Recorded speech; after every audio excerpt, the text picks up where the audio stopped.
وَكَفَى بِاللَّهِ حَسِيبًا. إن الحمد لله نحمده ونستعينه ونستغفره ونعوذ بالله من شرور أنفسنا ومن سيئات أعمالنا من يهده الله فلا مضل له ومن يضلل فلا هادي له. Verily all praise is due to Allah, whom we seek His help and forgiveness. We seek refuge with Allah from the evils that we conceal and from the consequences of our evil deeds. Whosoever Allah grants guidance, none can misguide, and whosoever chooses misguidance, none can guide. وَأَشْهَدُ أَنْ لَا إِلَهَ إِلَّا اللَّهُ وَحْدَهُ لَا شَرِيكَ لَهُ. And I attest that there is no God worthy of worship except Allah, who has no partners. وَأَشْهَدُ أَنَّ مُحَمَّدًا عَبْدُهُ وَرَسُولُهُ. And I attest that Muhammad is the final messenger of Allah sallallahu alayhi wa sallam. Assalamu alaikum wa rahmatullahi wa barakatuh. Welcome to another episode of the Da'wah Workshop, where we are gaining strategies of doing da'wah, where we are introducing da'wah and the different types of da'wah, where we have introduced the objectives of da'wah, the obligations, the benefits of da'wah, and inshallah these episodes are coming to an end very soon. So we want to make sure that we benefit to the utmost, and the coming episodes will have some guest speakers who will call us. We have Sheikh Azam al-Hakim, Sheikh Yushi Evans inshallah, and today we have our lovely guest with us. Assalamu alaikum wa rahmatullahi wa barakatuh. In the previous episode we talked about how to direct uncomfortable questions to the GORAP. In this episode inshallah we're going to talk more about the GORAP and what the GORAP is, because imagine directing the uncomfortable questions to the GORAP and you don't even know what the foundations of Islam are. Yeah? So you need to know what the foundations of Islam are, and this is what we mean by the GORAP. That is the God's existence, the oneness, the revelation, and the prophethood. I will redraw it again, just like this. I will rewrite it. This is G, and we're going to start with this, and then you have O, R, A, and P. God's existence, oneness, revelation, and prophethood. Yeah? Let's repeat this after me. The first one is the God's existence. God's existence. Oneness. Oneness. Revelation. Revelation. And prophethood. Prophethood. So how many are there here? Four of them. Four. Okay? Many people think that A is something else and they get worried. Don't worry about that. A, it means and. Okay. So with the God's existence, after the person comes to us with an uncomfortable question and we acknowledge the question, we say, thanks for asking that question, it's a good question. And then we direct it to the uncomfortable, we direct it to the GORAP. We say, in order for you to understand why you think Muslims are terrorists, then you must understand the foundations of Islam first. Then we get the agreement, will you allow me to introduce the foundations of Islam to you? If he says yes, then you move into this topic. So first of all, we need to identify, is this person an atheist? Is he agnostic? Is he a Christian? Is he a Jew? Is he a Hindu? Is he a Buddhist? Is he a Muslim? What in the world is he? By identifying what he is, then we will be able to start on the right path. So let's say he is an atheist. He doesn't believe in the existence of the God. Or let's say he is an agnostic. He doesn't confirm if there is a God and he doesn't deny it. He's just in the middle. He's like, we cannot prove anything, so I cannot say anything about it. So in this case, we need to reveal to him God's existence and what we mean by the God's existence. Now, there are different ways of doing this, and one of the ways is to get him to believe in the creation of the universe from the very beginning. Now, would it make sense right now? I'm going to ask you this question, and let's consider that this is just a dialogue with a Muslim and non-Muslims, all of you together, okay? Yes. Would it make sense that all of a sudden, as we are standing here right now, a clown would pop up just right here in front of us? No. Could this happen? No. Couldn't. Okay. Could it happen that, as you are sitting right there, $1 million fall on your table? I wish it would happen, but that's impossible. It's impossible. Yeah. You wish it would happen. Would you share it with me if it happened? Of course. 50-50? I promise. No, not 50-50. Not 50-50? All right, after the show we'll talk about that inshallah. All right, but it's not going to happen, right? It's of impossible. course it's not going to happen. For the money to come down, you have to work. You have to put in some efforts. For a clown to pop up, he has to walk in, right? He has to find his way in and then hide under the table and boom, scare us or something like that. Otherwise, it's impossible. So, does it make sense that this universe just came into existence just like that? No, absolutely not. It must have came from something. So we start with the beginning of the universe. This is with God's existence. Number one, beginning of universe.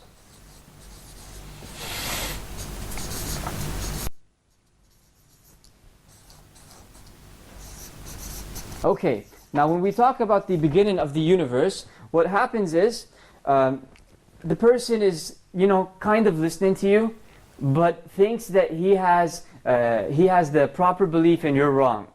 So you want to make sure that you keep getting agreement. So as you are asking him these questions, would it make sense? Now these questions are the examples you're going to use in your da'wah conversation, okay?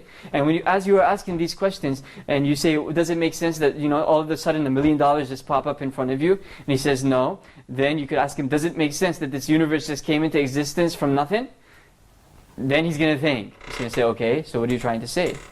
Then you can move into the topic that there must be a creator who created this existence, right or wrong? True. After he agrees with you, and if he doesn't agree with you, give him more examples. Does it make sense that your phone just put itself together and nobody invented that phone? No, right? What about the plane that flies in the air? Does it make sense that plane just put itself together? The wings they attach themselves to the plane, the wheels, the engine, and everything just attaches itself just by itself out of nothing, and here it is. We have a plane? Absolutely not. Let's say you are in the desert, and in this desert you're walking, and there is nothing except sand. Right? Sand below you, and above you is the sky. No tents, no water, nothing whatsoever. And as you are walking, you see a phone, and you pick up this phone. Would it come to your mind that this phone just suddenly appeared just like that? No. It must have been that somebody was here and he dropped his phone, right?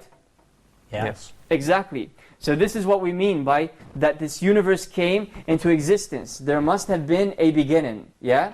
Nothing comes from nothing.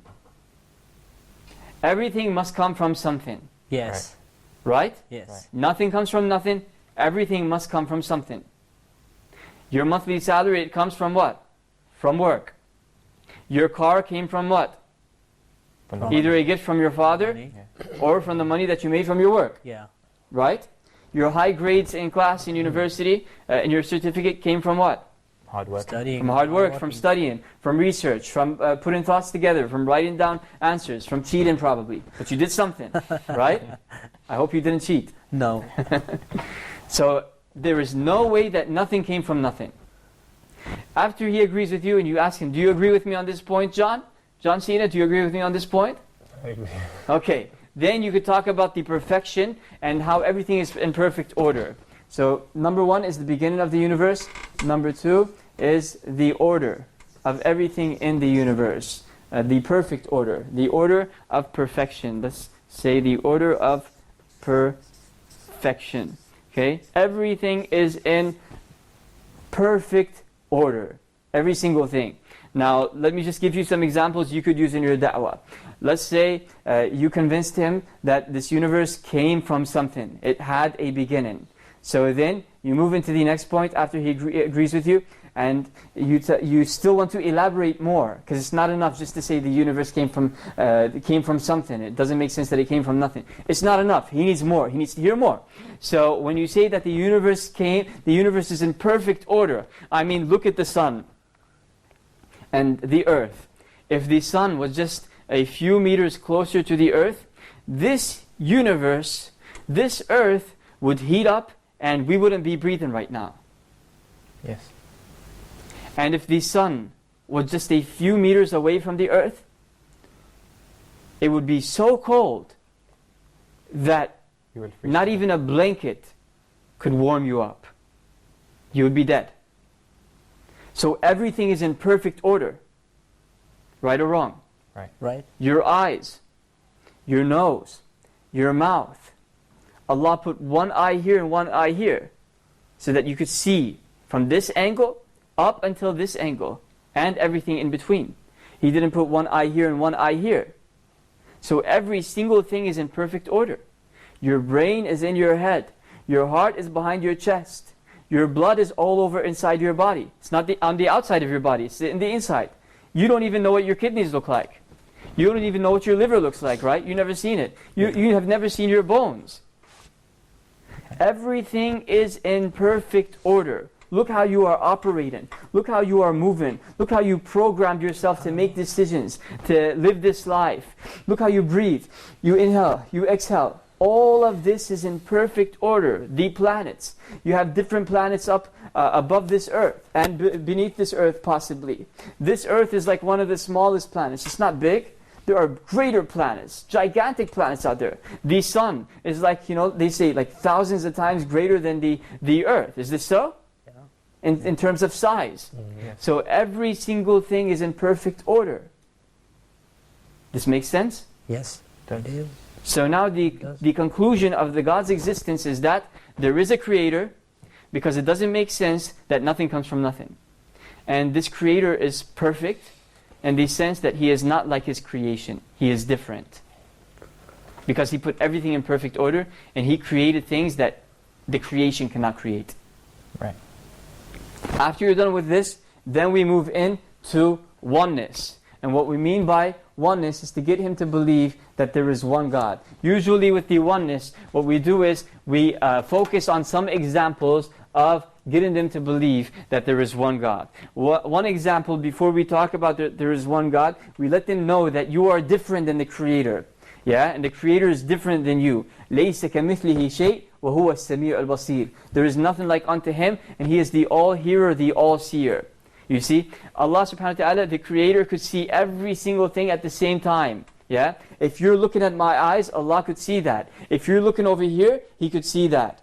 And if you are listening to the whispers in your mind, Allah could hear that. But I can't, you see. If you're looking over here, I would probably think that you're looking at me. And if you're pretending you're listening and you're like this, I would probably think that you're listening to me, whereas you're not. You're probably listening to your own whispers or something else is on your mind, right?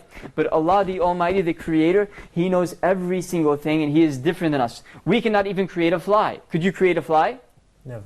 Did you ever hear of scientists or researchers who could create a fly or an animal or an insect? No. A fly. It's like the smallest, one of the smallest bugs. Not the smallest, but one of the smallest bugs. And it just has 2 wings on it. Nobody could create it. Yeah? So this means that the Creator is different than the creation. So we're going to have a break, inshallah. We're going to talk more about the oneness and the prophethood, the revelation and the prophethood. We're going to give more examples so that you could do da'wah properly by using examples and logically convincing the mad'u that you are speaking to. Don't go anywhere. Be with us. We'll be back after the break, inshallah. Wassalamu alaikum. وَكَفَى بِاللَّهِ حَسِيبًا. So let me stray, please guide my way. Assalamu alaikum wa rahmatullahi wa barakatuh. Welcome to another episode of Let's Talk on your favorite channel, Huda TV. I'm your host, Arkham Rashid. They actually did such and such that you're accusing him of in your mind. So now I want to start off with my right hand side, Brother Ahmed. If you can just tell us what your thoughts were on that video, what can you extract from that video? Would you say some of the youth turn to drugs, especially in your country, if they don't have jobs, or it's because they want to get away from their daily normal lives? Would you say that's a reason? Absolutely, that's true. Some people just resort to drug as the last option because they get themselves straight out and they're instead of depression, but they don't know where to turn for help. Sports per se is like a communal social activity, whereas it collects the community together and it bonds brotherhoods together. It's very social in its aspect where you interact with your teammates or your players in a team. So I think a message would be just to stay completely away from it. Even we can say, oh look, it's haram.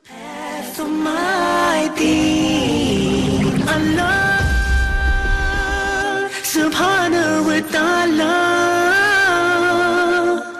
Allah, I'm calling your name.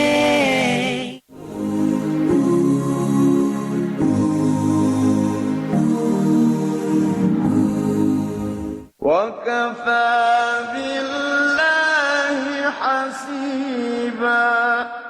Bismillah, alhamdulillah, wa salatu wassalam ala rasulillah. Assalamu alaikum wa rahmatullahi wa barakatuh. In this episode of the Da'wah Workshop, we have started off with talking about the GORAP strategy, and we said that there is a strategy that we use to get the non-Muslim to take off his glasses so that he could be on the same page with us. And then we directed the uncomfortable questions to the GORAP, and we got straight into the God's existence. Our Creator, He is the one who put everything in perfect order, and this universe must have it must have had a beginning. After we get agreement that there is one God, then we're going to talk about the oneness of this one God. Now, we said that for us to convince the person in front of us, we have to let them know, or we should let them know that the God, our Creator, is different than us, and we are different than the Creator. Okay? You cannot create a fly, but our Creator created everything. So we don't turn into a debate, but we just persuade them using the right persuasion skills, showing empathy. Now, after we get them to understand that the Creator is different than us, okay? First thing is, number one here, we said difference. And you could add to this, what I mean by difference is there is a difference between Allah, the Creator, and us. Okay, basic mithlihi shay. There is nothing like unto Him. And then number two, we use here the oneness example. And this is a famous, successful example that many people have used, and it has worked a lot with them. Yeah, that is the oneness example. Sorry, I missed an S right here. Okay. Now, with the oneness example, what I mean is, let's say you work in a company, okay? And this company has many secretaries, supervisors, managers, senior managers, 4 or 5 VPs, but up on top there is one CEO. There is one CEO who is in control of the company. He is the one who says yes, no, the decision maker, right? He is the one who is in control. He is the one who could hire and fire with his signature. Yes or no? Yeah. And all these people under him have less value and are just taking orders from the big boss. Okay? So let's say there are 2 CEOs in one company.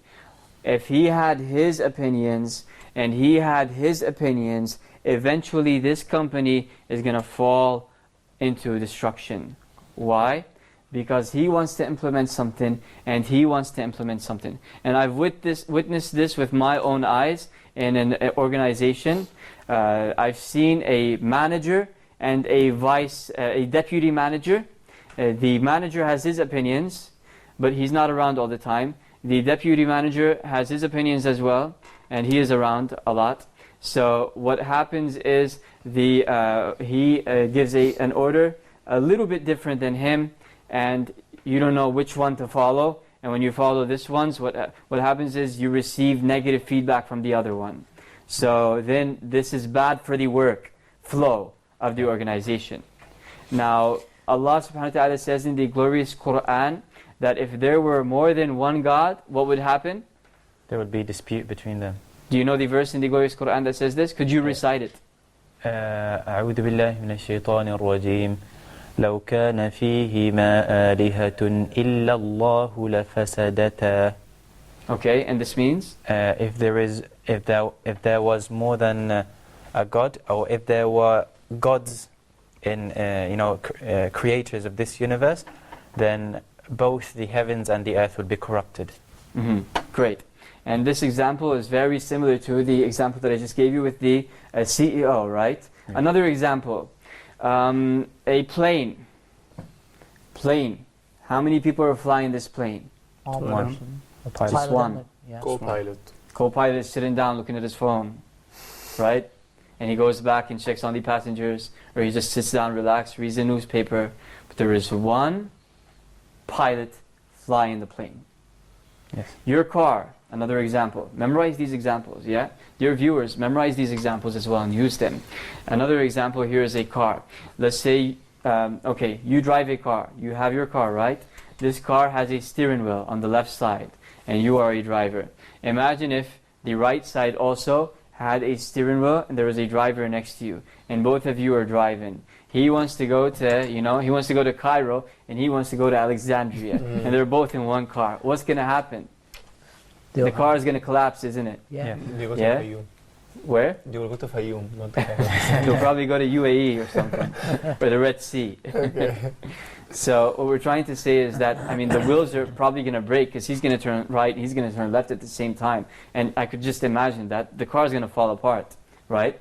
Yeah. So these are examples that we could use in our daily lives towards convincing the non-Muslim that there is one creator who alone deserves to be worshipped. So do you agree with me, Mr. John Cena? Yes. Yeah? Okay. So there is a creator. He put everything in perfect order. And he is only one. He doesn't have any partners. He doesn't have a son. He doesn't have a daughter. He doesn't have children. All of these are false teachings. We could elaborate more on that later on. I just need you to understand the idea that there is only one creator. And he alone deserves to be worshipped. Okay, I agree that there is one creator, but I don't know if he alone deserves to be worshipped. Good, good. Don't worry about that. But you agree that there is one creator, yeah? Yeah, I agree. Okay, so then let's move into the next point, and that is the revelation. Now, over here, we're going to get him to believe that he alone deserves to be worshipped. If you notice, these are the foundations of Islam. We're talking about Tawheed and Aqeedah here, yeah? Yes. We haven't moved far away from this topic into any other topic. We haven't walked into legislation and said, this is halal and this is haram. Here we're talking about Aqeedah. This is the first approach that we should take in regards to da'wah. So the first thing you want to get him to believe in regards to the revelation is that this revelation is a manual. This revelation is a manual. Okay, who of you has a phone? Raise your hand. You have a phone?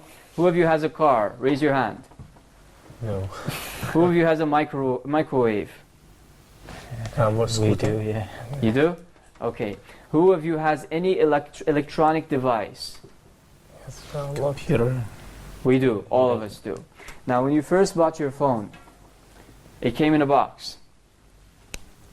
This box had a wire with it, so you could charge it. And it had what else? Headphones. Manual. A manual. This manual gives instructions. Yes. 1, 2, 3, 4. Do this, the phone will work this way.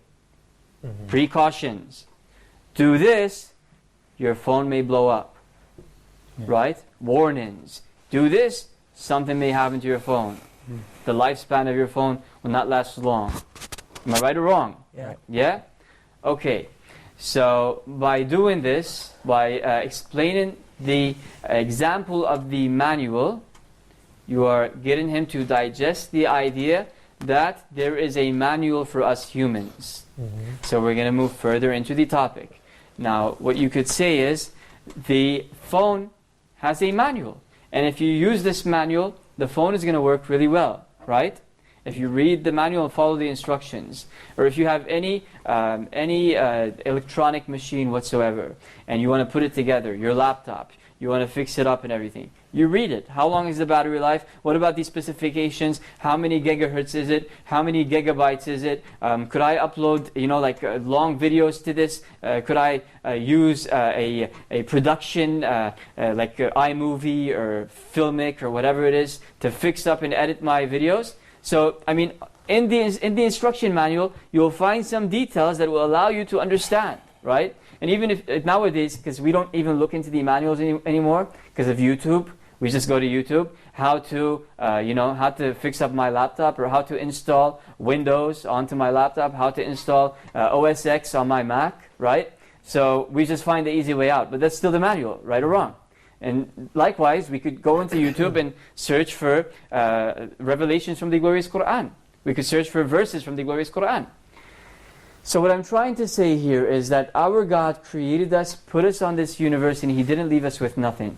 He gave us something that we could follow. Why? Because He gave us a purposeful life He wants us to choose. And by following this manual and following these instructions, we will be on the safe side. Now, this manual is a book. What kind of book is it? It is a Quran, a revelation from the Almighty Allah. We want him to understand that this book is miraculous.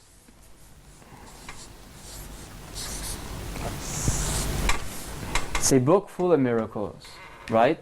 It's a book full of evidences. It's a book full of proofs. It's a book full of signs.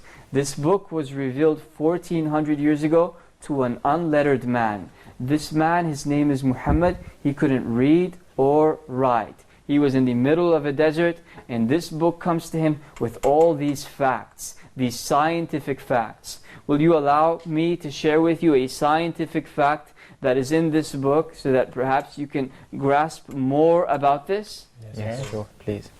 So, in the glorious Quran, it says that honey comes from the belly of what? Bee. The bee. Yes. What is the verse? Do you know that verse? يَخْرُجُ مِن بُطُونِهَا شَرَابٌ مُخْتَلِفٌ أَلْوَانُهُ فِيهِ شِفَاءٌ لِلنَّاسِ. Yes. From within their stomachs comes out a drink with different colors, or with various colors, which is a cure for the people.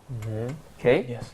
So this is mentioned in the manual, our book that we follow, 1400 years ago, to a man who is in the desert, a man who hasn't gone far, he hasn't gotten a plane, he hasn't sat with any scientists or researchers. He was in the desert doing his business transactions. He reached a certain age and he came with these facts. Now, if we look into this part, that honey comes from the belly of the bee, we will realize that scientists have recently discovered this 200 and something years ago. Yes. 200 and something years ago. Okay? So, this Quran was revealed 1400 years ago. Scientists just recently discovered this just a few centuries ago, 200 years ago. Yes. So this indicates that this Quran is not any book. Now the Quran has many miracles, thousands and thousands of miracles. Because of time, we cannot elaborate on all of them. But go to my YouTube channel, /MRRARAB. I have a lecture called Thank You Scientists, which talks about many miracles of the Quran and the Sunnah. I want you to dig deeper into this topic, the revelation and the miracles of the Quran, so that when you approach the mad'u, the non-Muslim who you are inviting to Islam, you could give them facts from the Quran, evidences that this Quran is a true revelation, a manual sent by the Creator. So far we have covered the God's existence, oneness, revelation. Inshallah in the next episode we're going to cover prophethood, and we're going to talk more about the Prophet Muhammad ﷺ. Then we're going to cover the Dear Human method, a campaign and a method we are working on to have da'wah presented in a best way, to have Islam presented in a best way, and that is the Dear Human method, inshallah. Stay tuned in the next episode. Don't go far away. I mean, you could go take a break and everything, relax, come back to us in the next episode, inshallah. Jazakumullahu khairan. You are great listeners. Barakallahu feekum. Sallallahu ala Muhammad. Wassalamu alaikum wa rahmatullahi wa barakatuhu.